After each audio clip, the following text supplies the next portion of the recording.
Mungkin dimulai dari kanan saja. Kira-kira sebenarnya apa sih yang dikhawatirkan terhadap itu, Bang?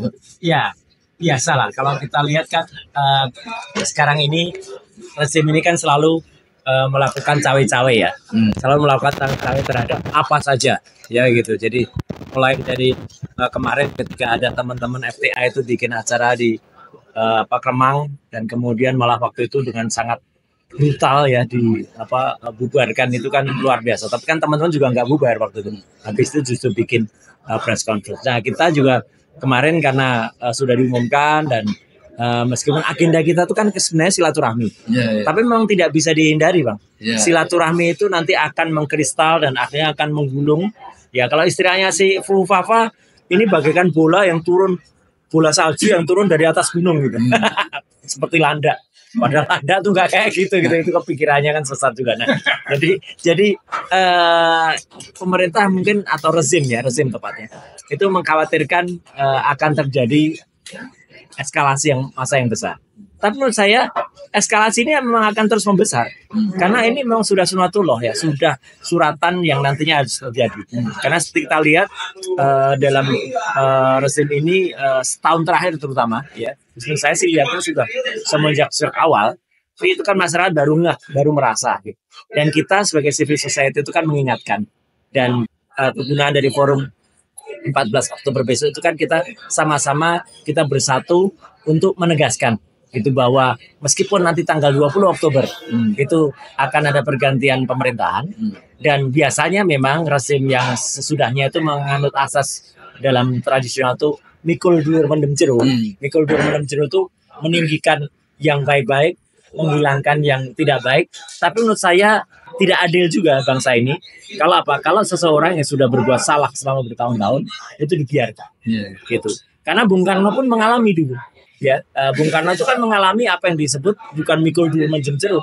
Beliau juga ditangkap dan diadili, ya, meskipun penangkapannya itu dalam tanda kutip, karena kan pengisolasian beliau di Wisma Yaso waktu itu kan sebenarnya sama juga ditangkap gitu, dan tidak bisa kemana. Padahal beliau itu adalah presiden Indonesia pertama dan proklamator bangsa kita, yang kita sangat-sangat jasa beliau itu sangat besar terhadap bangsa ini gitu.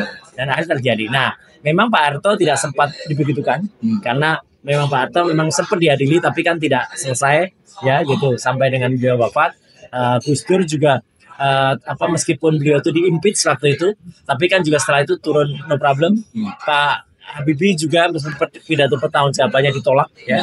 Tapi kan juga waktu itu tidak ada apa-apa. Demikian juga Bu Mega dan juga Pak SBY, karena memang ya relatif smooth pemerintahannya. Nah, tapi kalau ini kan baru kali ini saya lihat gitu di Indonesia, kecuali pada tahun 65 ya, gitu, itu sama dengan kondisinya. Rakyat itu sudah merasakan betul bahwa apa yang dilakukan oleh rezim ini itu tidak benar.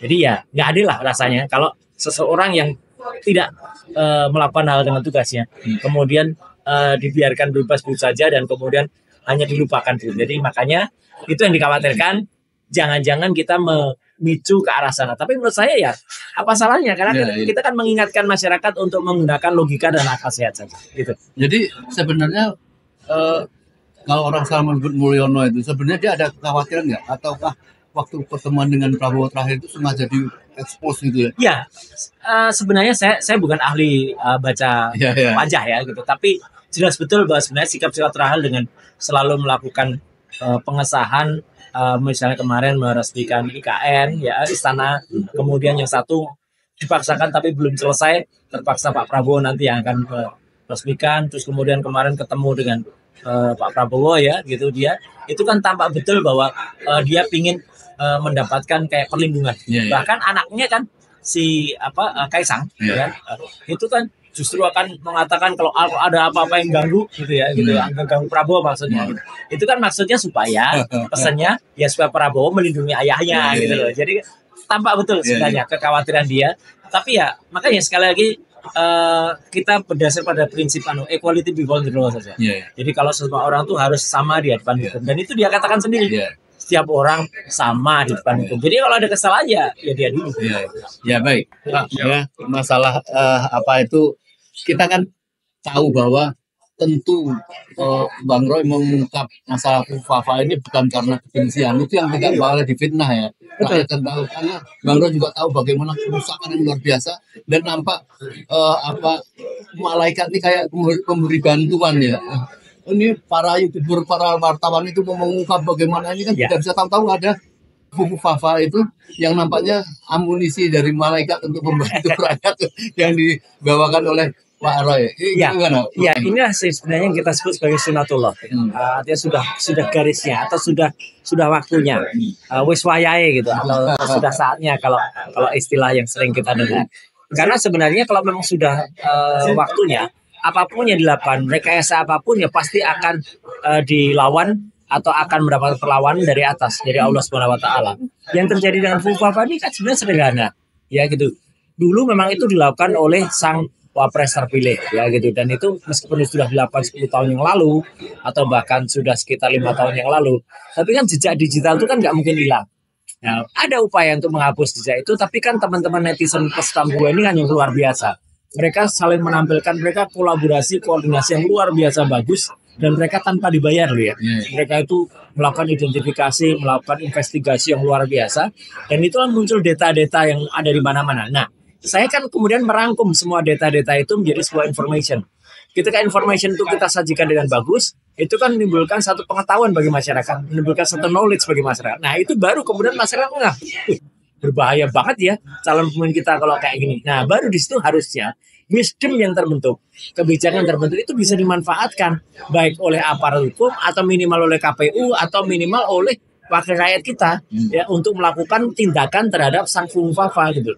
Jangan dibiarkan saja, ini jelas kok gitu. Jadi artinya ini fakta yang tidak mungkin diubah lagi, dan saya sudah menyampaikan karena saya itu nggak ada pretensinya sama sekali. Kalau A ya kita katakan B, ya kalau B katakan B. Demikian juga sebenarnya dengan kepolisian, BSSN, yang juga sebenarnya mereka sudah tahu juga. Jadi tanpa tahu itu apa? Karena saya dilaporkan dan sampai dengan sekarang bingung sendiri aparat yang dilapori itu. Karena kan kalau diteruskan mereka kan harus memproses. Kalau memproses kan harus membuka data, harus ada comparing data dan juga temuan data yang benar kayak apa. Demikian juga BSSN, Badan Cyber dan Sandi Negara, sesuai dengan bocoran oleh Tempo kan mereka juga sudah membuat statement bahwa itu sebenarnya sama dengan wapres terpilih. Jadi kan kalau ini semua sudah muncul, kan berarti kita ini kan justru kita ini kehadiran kita yang ada hari ini ya gitu, saya Pak Marwan kemudian juga Prof Antoni itu kan bagian dari masyarakat yang ingin mengingatkan kita atau ingin menyelamatkan bangsa ini dari bencana besar yang bisa lebih terjadi. Kalau ini tidak kemudian muncul atas tangan-tangan Tuhan tadi ya melalui netizen, ya mungkin kita baru akan mengalami tiba-tiba nanti kalau itu terpilih, kemudian setelah itu jalan pemerintahan tiba-tiba terjadi, ini tidak kita harapkan loh ya, tiba-tiba terjadi sesuatu pada presiden terpilih kita, pada Pak Prabowo, kan yang naik wakilnya, apa jadinya bangsa ini gitu. Kalau kemudian dia kemudian menjadi orang nomor satu di negeri ini dengan segala sejarahnya yang ada pada kemarin. Jadi kita benar-benar ini sebenarnya tujuannya adalah baik ya, lillahi ta'ala kita ingin menyelamatkan bangsa ini. Ya, baik, terima kasih Mas.